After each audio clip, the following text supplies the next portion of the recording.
राधे राधे सभी लोगों को। आपको पता है अभी रात के 12 बज रहे हैं, 12 साढ़े 12 हो गया है।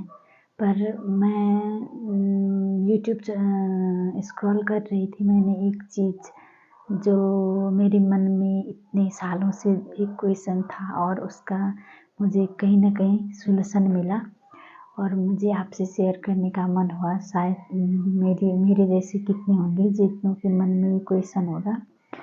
और एक क्वेश्चन ये है कि मैं इससे पहले आपसे एक सवाल पूछना चाहती हूँ। पहले तो मैं खुद के बारे में बताना चाहूँगी। आप लोग भगवान में एक शक्ति, एक परब्रह्म, नेचुरल पावर में, एक शक्ति में, खासकर भगवान में बिलीव करते हो कि नहीं? मैं बहुत ज़्यादा भगवान में बिलीव करती हूँ। पहले से अब और करने लगी हूँ, पहले से ज़्यादा और करने लगी हूँ। क्योंकि जब कोई बहुत सारी कठिनाइयाँ आती हैं ना ज़िंदगी में, एक ही बार, और क्वेश्चन ही क्वेश्चन है पर सॉल्यूशन नहीं, तो एक ऊपर देखकर उन्हीं को कह सकते हैं ऐसा है। और पहले भी करती थी मैं और अब और करने लगी हूँ, तो इसलिए मुझे आपसे ये शेयर करना है। आपको पता है राधा रानी इतनी सुंदर क्यों हैं? और राधा रानी जैसी सुंदर स्त्रियों ने अब तक मानव जाति में क्यों जन्म नहीं लिया और कोई क्यों नहीं है? हाँ, भगवान वो हैं, भगवती का रूप है, सुंदर इसलिए हैं कहेंगे तो आप, वो भी ठीक है। पर चलिए जानते हैं जो मैंने देखा यूट्यूब पे। आप लोगों ने भी देखा होगा, पर मुझे आपसे शेयर करने का मन हुआ तो मैं शेयर करती हूँ। राधा रानी जो इतनी सुंदर कैसे हुई और उनकी इस स्टोरी से हम अपनी ज़िंदगी में क्या फ़ायदे ले सकते हैं, वो भी हम इस वीडियो के अंत में जानेंगे। मैं मेरा विचार आपसे शेयर करूँगी और चलिए शुरू करते हैं। तो द्वापर युग शुरू होने से पहले जब स्वयं पर ब्रह्म भगवान ने एक मोहनी रूप धारण किया था, तब उनके मोहनी रूप को देखकर सारे देवगण जितने भी थे सब मोहित हो गए थे। मोहित होने का मतलब, मोहनी रूप का मतलब इतना सुंदर और इतना मोहित कर देने वाला रूप कि सब मोहित हो गए। और मोहित होने का मतलब उनकी सुंदरता को देखकर देवगणों के मन में ऐसा भाव आना कि काश इतनी सुंदर मेरी धर्मपत्नी होती और मेरी प्रेमिका होती। ऐसी भावना सब देवगणों के मन में परब्रह्म भगवान की मोहनी रूप को देखकर प्रकट हुआ। पर एकमात्र देव थे जिनके मन में की सुंदरता को देखकर कुछ अलग भाव प्रकट हुआ, और वो भाव था कि काश इतनी सुंदर और प्यारी कोई मेरी बेटी होती। तो इस भाव को वात्सल्य भाव कहते हैं। तो वो देवगण थे सूर्य भगवान। तो सूर्य भगवान के मन में वात्सल्यता भाव प्रकट हुई और सारे देवगणों में किसी की भावना को देखकर और किसी देवगणों ने भी भगवान को नहीं रिझा पाए और सूर्य भगवान की वात्सल्यता भाव देखकर भगवान प्रसन्न हुए और उनकी भावना की कदर कर कर उन्होंने उनको एक वचन दिया और कहा कि आपकी भाव से, आपकी वात्सल्यता से मैं बहुत प्रसन्न हूँ। और अब आगे द्वापर युग आ रहा है। द्वापर युग में मैं स्वयं अपना कृष्ण अवतार लेकर जन्म ले रहा हूँ और आपके घर में मेरी शक्ति का रूप, आराधनीय शक्ति का रूप आपके घर में बेटी के रूप में पैदा होगी। और वो इतनी सुंदर होगी, इतनी सुंदर होगी कि करोड़ों मोहनियां भी उस रूप को, उस सुंदरता को देखकर मोहित हो जाएंगे। आपकी बेटी इतनी सुंदर होगी। ये उन्होंने सूर्यदेव भगवान को वचन दिया। इसलिए स्वयं परब्रह्म भगवान का शक्ति रूप खुद जन्म लेने के कारण इतनी सुंदर राधा रानी हुई, इतनी सुंदर कि करोड़ों मोहनियां भी उनकी मोहनी रूप पर मोहित हो जाते थे। इतनी सुंदर बेटी हुई। इसलिए राधा रानी इतनी सुंदर हैं, इतनी सुंदर हैं कि मुझे तो इसका उत्तर मिल गया। तो मुझे आपसे शेयर करना था।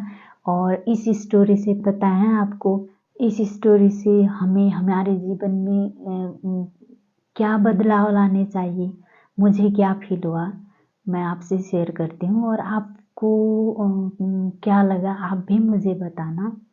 तो पहली बात, हमें कभी भी किसी के प्रति बुरी नज़र और कुदृष्टि से किसी को नहीं देखना चाहिए। कभी भी खुद की स्वार्थ के लिए, खुद के फायदे के लिए दूसरों का बुरा सोचना भी नहीं चाहिए।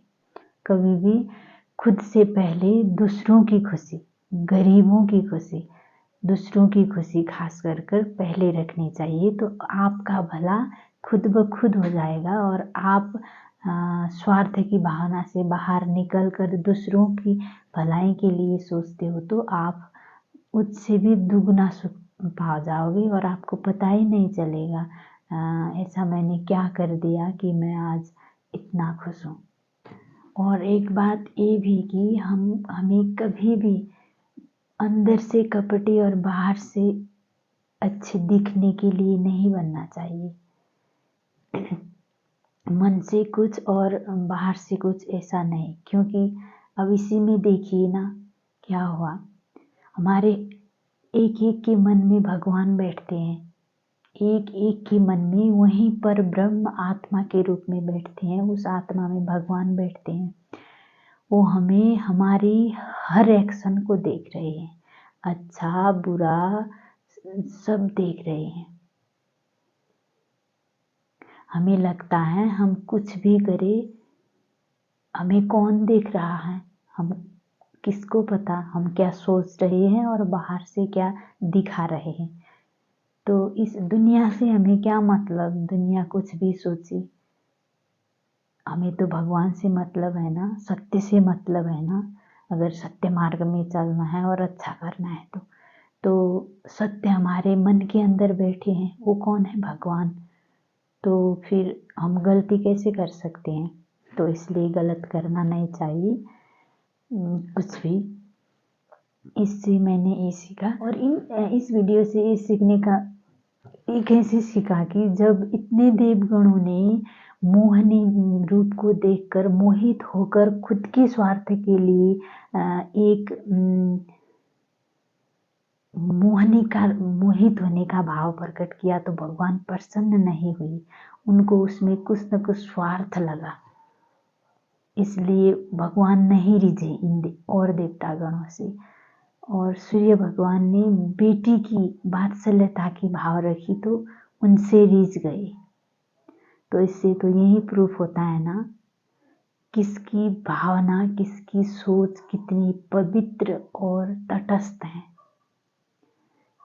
जिसकी सोच पवित्र होगी, जिसके मन में कपट नहीं होगा, जिसका भाव एकदम दूसरों को खुश करने का होगा, पॉजिटिव होगा, तो हम हमारे सोच से भी और ज़्यादा पा सकते हैं। सूर्य भगवान ने तो एक जैसे विश कहते हैं ना, विश ही मांगा था, मन में सोचा था काश ऐसी मेरी बेटी होती। तो भगवान ने उनकी भावना की कितनी कदर की। वो खुद उनके घर में शक्ति का रूप लेकर बेटी के रूप में जन्म लिए। हम तो मानव हैं, कितनी गलतियां करते हैं, फिर भी जितना हो सके बचना चाहिए गलती से और कपट से। सत्य से रहना चाहिए, सत्य को फॉलो करना चाहिए। कभी भी कुछ भी पता है आपको, चोर के मन में भी वही भगवान बैठते हैं और एक साधु संत के मन में भी वही भगवान बैठते हैं। पर चोर चोरी क्यों करता है? चोर के मन में भी चोरी करने से पहले एक मंद आवाज आती है, एक वॉइस आती है, ये गलत है मत करो। पर चोर उसको ना सुनकर अपनी नेगेटिव एनर्जी से, अपनी नकारात्मक सोच से, उस मन से निकली हुई सत्य सोच को और सत्य आवाज को दबा देता है और फिर चोरी करने जाता है। वरना भगवान तो वही है, कैसे कोई गलत कर सकता है। प्रैक्टिस है ना जिंदगी में, सब चीज़ तो प्रैक्टिस का खेल है। जो नकारात्मकता की प्रैक्टिस और करेगा उसके अंदर से नकारात्मकता की आवाज़ और गूंजेगी, जो सकारात्मकता की प्रैक्टिस करेगा उसके अंदर से सकारात्मकता नकारात्मकता की आवाज़ को दबा देगा और वो गलती कम करेगा। तो इसलिए हमें ईच एंड एवरी डे थोड़ा थोड़ा करके भी अच्छाई करनी चाहिए, ताकि हमारी जितनी भी बुराई हो हमारे अंदर वो अच्छाई से कम होने लगे। तो मुझे ये कहना था, आपसे ये संदेश देना था। आप लोगों को कैसा लगा, आप क्या सोचते हो और मेरा ये विचार कैसा लगा? अगर अच्छा लगा हो तो इस वीडियो को लाइक, शेयर, सब्सक्राइब और कमेंट करके मेरे चैनल को सब्सक्राइब करके प्लीज़ मेरी यूट्यूब फैमिली को बढ़ा दीजिए। Thank you so much.